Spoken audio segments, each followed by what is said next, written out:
wabarakatuh. Perkenalkan, kami dari kelompok 9 kuliah akuntansi manajemen dengan dosen pengampu Ibu Sheila Kusumaningrum SEMACC AK. Jadi video presentasi ini dibuat untuk memenuhi UAS mata kuliah akuntansi manajemen. Judul materi analisis laporan keuangan. Analisis laporan keuangan adalah proses mengevaluasi informasi keuangan suatu perusahaan dengan tujuan untuk memenuhi kondisi keuangan, kinerja operasional, dan prospek bisnisnya. Analisis laporan keuangan menyediakan informasi yang berguna bagi banyak pengguna dengan berbagai tujuan. Yang pertama, kreditur. Yang kedua, investor. Yang ketiga, manajer.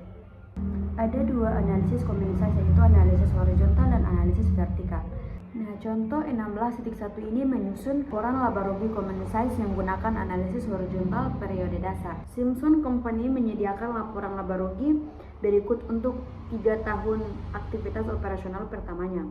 Susunlah laporan laba rugi common size dengan menggunakan tahun pertama sebagai dasar. Jadi tahun pertama sebagai dasar, oleh karena itu setiap dolar di tahun 1 adalah 100%.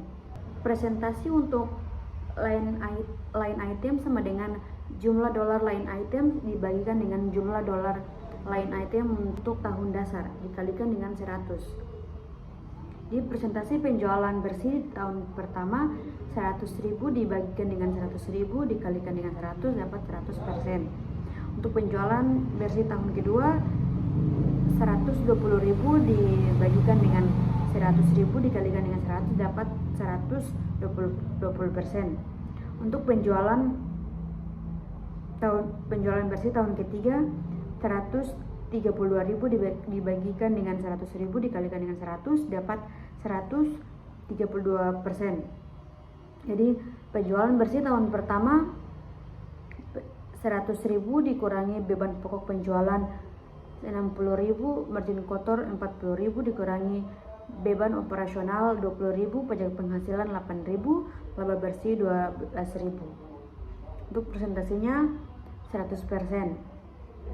Tahun kedua penjualan bersih 120.000 dikurangi beban pokok penjualan 75.000 dapat margin kotor 45.000. Dikurangi beban operasional 24.000, pajak penghasilan 9.000, laba bersih 12.000. Persentasenya 120%. Tahun ketiga penjualan bersih 132.000 dikurangi beban pokok penjualan 81.000, margin kotor 51.000. Dikurangi beban operasional 29.000, pajak penghasilan 10.000, laba bersih 12.000. Presentasinya 132%. Berikutnya contoh di 16.2. 16.2 ini menyusun laporan laba rugi menggunakan penjualan bersih sebagai dasar perhitungan untuk analisis vertikal. Simpson Company menyediakan laporan laba rugi berikut untuk 3 tahun aktivitas operasional pertamanya. Kita diminta untuk mempersiapkan laporan laba rugi common size dengan menggunakan penjualan bersih sebagai dasar perhitungan. Rumusnya, presentasi untuk line item sama dengan jumlah dolar line item dibagikan dengan jumlah dolar dari penjualan tahunan dikalikan dengan 100. Presentasi penjualan bersih tahun 1 sama dengan 100.000 dibagikan dengan 100.000 kali 100 sama dengan 100%. Presentasi penjualan bersih tahun kedua 120 dibagikan dengan 120 dikalikan dengan 100 dapat 100%. Presentasi penjualan bersih tahun ketiga 132.000 dibagikan dengan 132.000 dikalikan dengan 100 dapat 100%. Penjualan bersih tahun 1 100.000 dikurangi beban pokok penjualan 60.000, margin kotor 40.000, beban operasional 20.000, pajak penghasilan 8.000, laba bersih 12.000. Presentasi tahun 1 100%. Tahun kedua penjualan bersih 120.000 dikurangi beban pokok penjualan 75.000, margin kotor 45.000, dikurangi beban operasional 24.000, pajak penghasilan 9.000, laba bersih 12.000. Presentasinya 100%. Tahun ketiga penjualan bersih 132.000 dikurangi beban pokok penjualan 81.000, margin kotor 51.000. Kurangi beban operasional 49.000, pajak penghasilan 10.000, laba bersih 12.000. Untuk persentase tahun ketiga juga 100%. Umumnya diklasifikasikan ke dalam salah satu dari 3 kategori, yaitu likuiditas, leverage, dan profitabilitas. Berikut rasio likuiditas: rasio lancar, rasio cepat, rasio perputaran piutang usaha, rasio perputaran persediaan. Untuk soal menghitung rasio lancar dan rasio cepat. Informasi: Borgate Company memiliki aset lancar sama dengan $120 yang terdiri atas kas $15.000, $30 piutang usaha, dan sisanya merupakan persediaan total liabilitas lancar sebesar $50. Diminta hitunglah yang pertama, hitunglah rasio lancar, yang kedua hitunglah rasio cepat. Solusinya lancar dibagi liabilitas lancar. Yang pertama, rasio lancar 120 dibagi 50 sama dengan 2,40.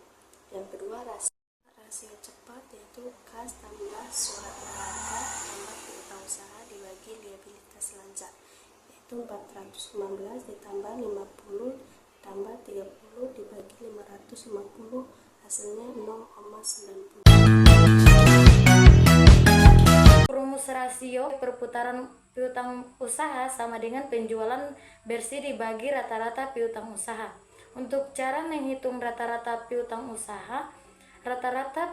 usaha sama dengan saldo piutang awal ditambah saldo piutang akhir dibagi 2.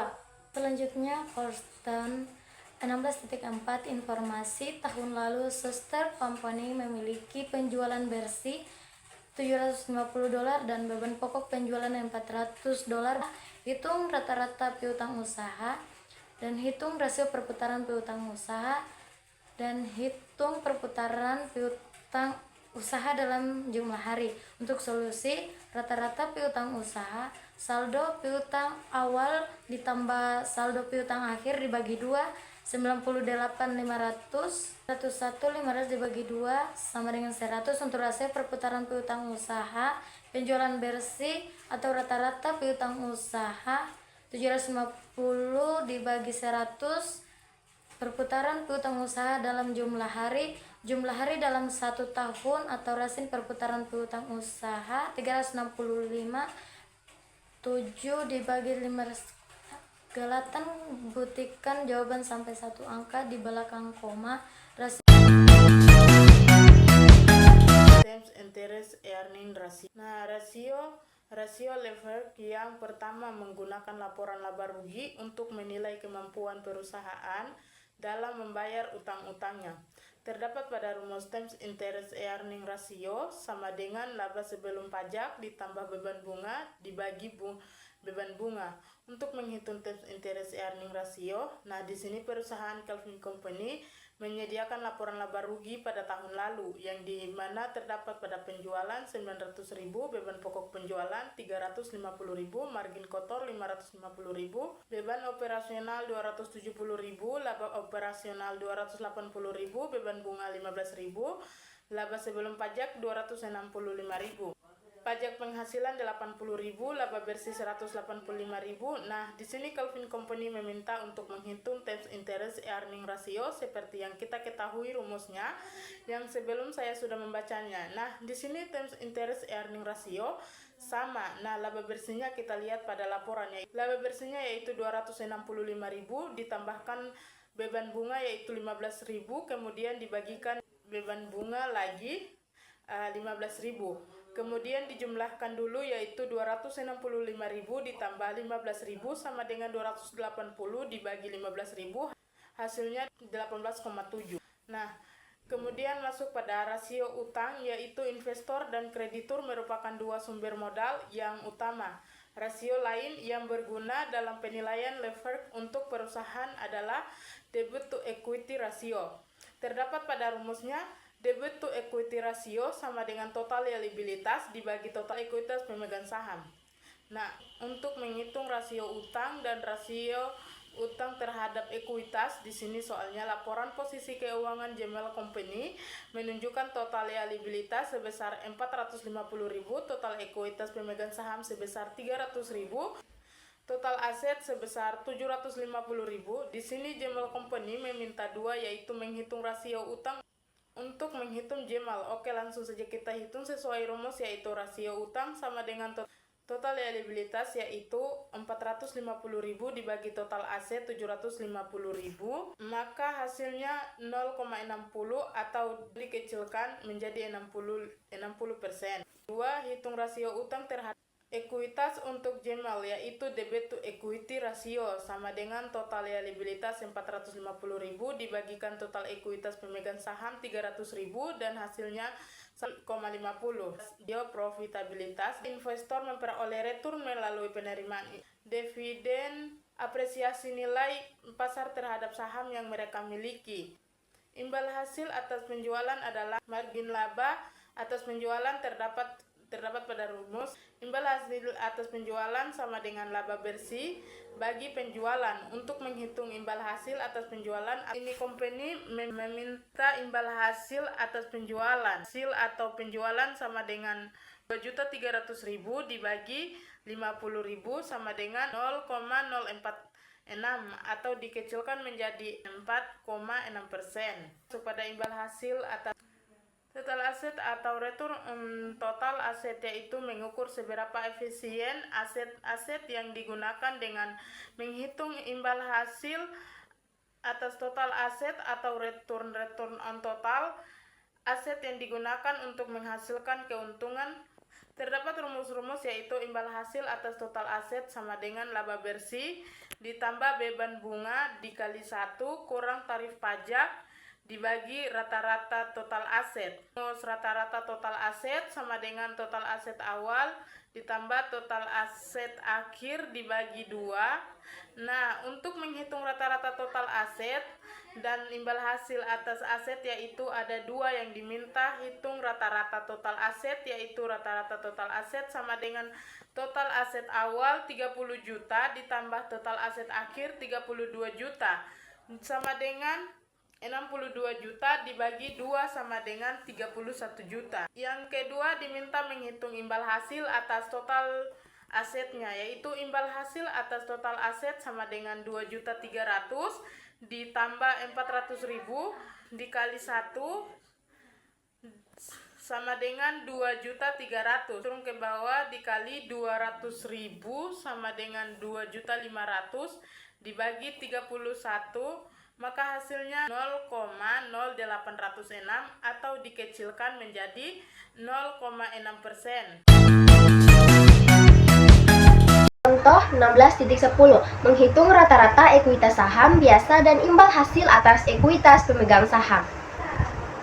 Informasinya menunjukkan pada informasi yang membahas mengenai Penny Company di tampilan 16.3 dan tampilan 16.4. Diminta 1. Hitung rata-rata ekuitas pemegang saham biasa. 2. Hitung imbal hasil atas ekuitas pemegang saham.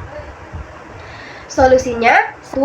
Rata-rata ekuitas pemegang saham biasa sama dengan $11.724.000 ditambah $12.800.000 dibagi 2 sama dengan $12.262.000. Ekuitas pemegang saham biasa untuk setiap tahunnya dihitung dengan menunjukkan saham biasa, tambahan modal, disetor, dan saldo lab. Ketiganya ditunjukkan di tampilan 16.4. Oleh karena itu, ekuitas pemegang saham biasa untuk 1 tahun sama dengan $1.600.000 ditambah $4.324.000 sama dengan $11.724.000. 2. Imbal hasil atas ekuitas pemegang saham sama dengan $2.300.000 dikurang $224.000 dibagi $12.226.000 sama dengan $2.076.000 bagi $12.262.000 sama dengan 0,1693 atau 16,93%. Dividen preferen sama dengan $3.200.000 sama saham preferen kali 7%, tingkat dividen preferen sama dengan $224.000.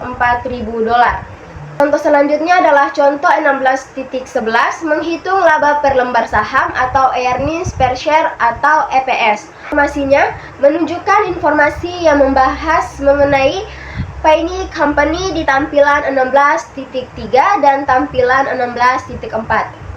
Diminta 1. Hitunglah jumlah dolar dividen preferen. 2. Hitung jumlah lembar saham biasa. 3. Hitung EPS untuk Pioneer Company. Solusinya 1. Dividen preferen sama dengan $3.200.000 kali 0,07 sama dengan $224.000. 2. Jumlah lembar saham biasa sama dengan $1.600.000 dibagi $2 sama dengan 800 lembar saham. 3. EPS sama dengan $2.300.000 kurang $224.000 dibagi 800 sama dengan $2.076.000 dibagi 800 sama dengan $2,60. Contoh selanjutnya, contoh 16.12 menghitung price earnings ratio. Informasinya, asumsikan bahwa harga per lembar saham biasa untuk Pioneer Company adalah $15. Diminta hitung PER. Jawabannya atau solusinya yaitu PER sama dengan $15.000 dibagi $2,60 sama dengan 5,7692 atau 5,77. Contoh yang terakhir, contoh 16.13 menghitung imbal hasil dividen dan rasio pembayaran dividen. Artinya, asumsikan harga pasar per lembar saham biasa adalah $15 untuk merujuk pada informasi yang membahas mengenai Pioneer Company di tampilan 16.3 dan tampilan 16.4. Diminta 1. Hitung dividen per lembar saham. 2. Hitung imbal hasil dividen. 3. Hitung rasio pembayaran dividen. Jawaban atau solusinya, dividen per lembar saham sama dengan $1 juta dibagi 800.000 sama dengan $1,25. 2. Imbal hasil dividen sama dengan $1,25 dibagi $15.000 sama dengan 0,0833 atau 8,33%. Rasio pembayaran dividen sama dengan $1 juta dibagi $2.300.000 dikurang $224.000 sama dengan $1 juta dibagi $2.076.000 sama dengan 0,4817.